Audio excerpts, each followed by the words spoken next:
Hello everyone, welcome to our YouTube channel. So today we are going to discuss about why roads are tilted या banking of roads.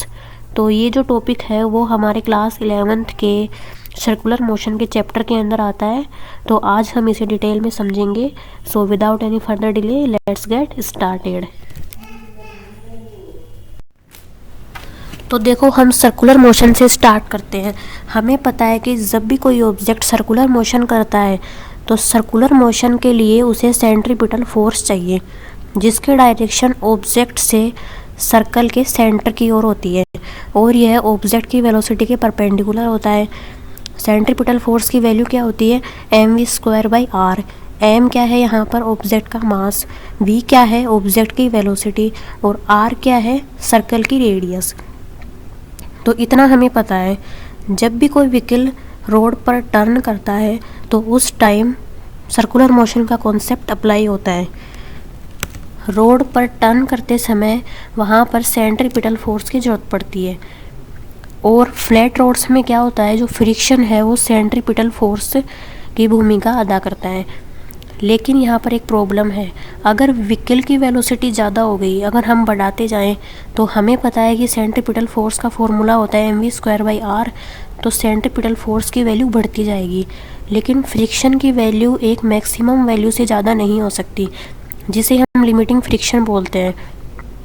For example, अगर centripetal force की value आ रही है 10 Newton और friction की highest value है 5 Newton, तो इस केस में हमें सफिशिएंट अमाउंट ऑफ फ्रिक्शन नहीं मिल पाएगा जो सेंट्रीपिटल फोर्स का रोल अदा कर सके। तो इस केस में जो कार है वो स्किड कर जाएगी। तो कार स्किड ना हो, इसके लिए हमारे पास एक सॉल्यूशन है। और वो क्या सॉल्यूशन है?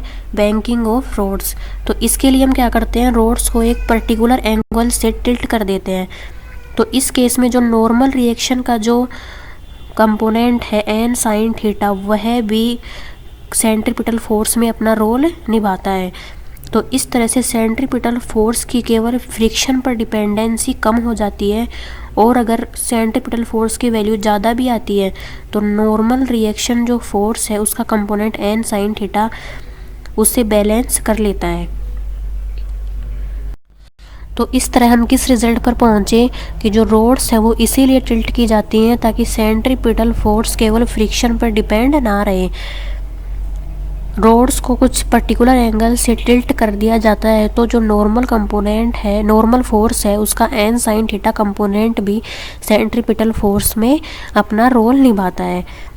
तो इस तरह जब हम इसका फ्री बॉडी डायग्राम बनाकर इसे सॉल्व करते हैं तो हमारे पास एक फॉर्मूला आता है tan theta = v²/rg।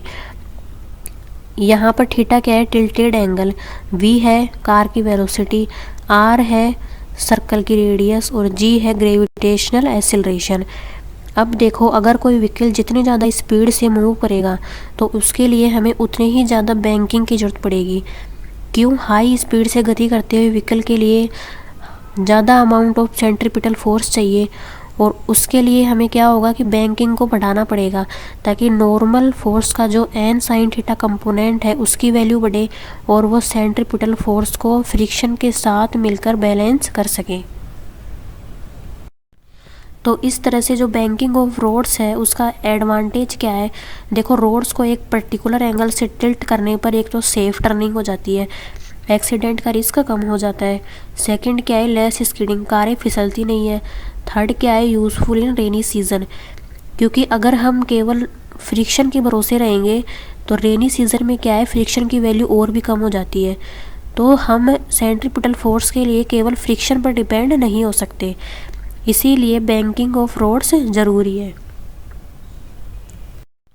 If this video is helpful for you please like and share this video. और अगर आप चैनल पर नए हैं तो चैनल को सब्सक्राइब ज़रूर करें, बेल आइकन को प्रेस करें ताकि आप किसी भी तरह की अपडेट को मिस ना कर पाएँ। Thank you for attending this class. Thank you very much.